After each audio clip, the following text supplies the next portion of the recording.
All right, great morning, great morning. We're on day 2 with Tire Technician, and we're still working on this Hyundai that we're doing a head gasket to.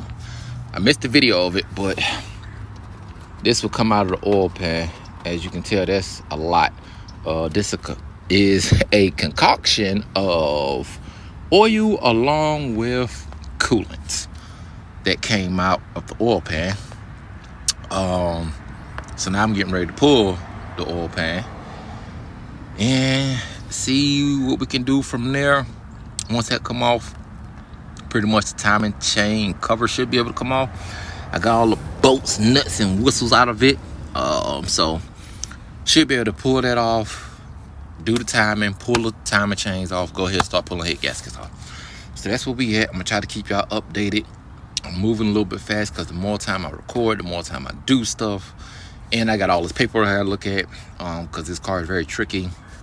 Removing stuff, it tell you to remove this bolt first versus that bolt. Otherwise, stuff break, yada yada yada. Like it's weird. And if you know me, I'm a stickler for following my paperwork. I'm not just gonna start taking bolts out and taking stuff out. Something breaks, something happened, and then I'll look at the paperwork and say, dang, it said it right here, clear as possible, not to do that. So bear with me. It'd be nice if I give y'all like point by point, but this is a big job. I'm pressed on time. I got a lot of other stuff going on this week, so like just y'all work with me. I try to run y'all through it, but let's get it. All right. Finally got to it. That one had a little leakage, but this is the main one that gave us the most trouble, as you can see. So I got to get all of that out of there.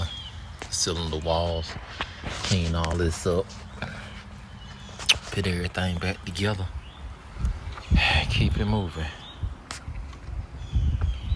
But I'll be back, give y'all the update once I clean everything. So that's the next step. Let's get everything cleaned off. All right, so we had a hiccup, got stopped, had to go and get more parts. Parts were at a whole nother location, needless to say. Took me about 2 hours to get to where I'm at. So let me show you guys what's going on. So this is my biggest concern, is this bolt. I got the new ones because they tell you to replace them anyway, which we were gonna do. The only concern is this bolt was barely even tight when I went to pull this head off.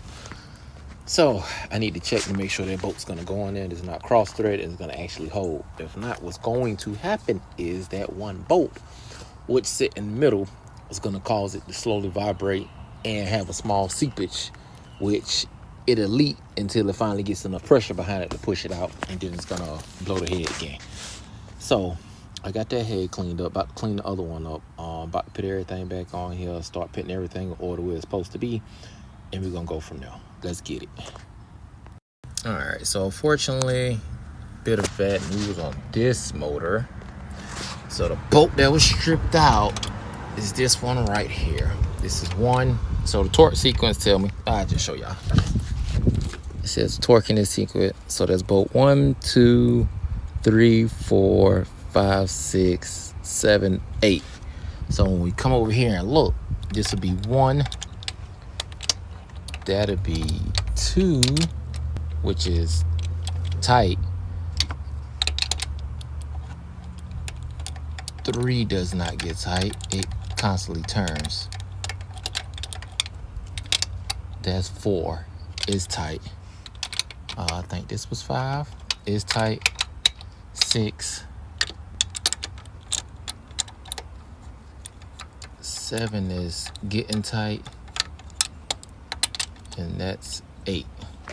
So what that tells me, with those getting tight and the inside one's not getting tight, the motor is warped.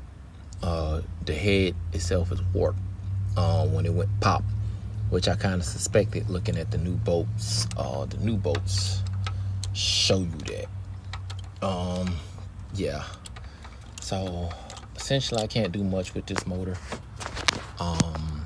I'm waiting to see if they want me to put it back together. I mean, putting it back together is, at this point I would just leave it out and put another motor in it and it'll be an easy swap and drop.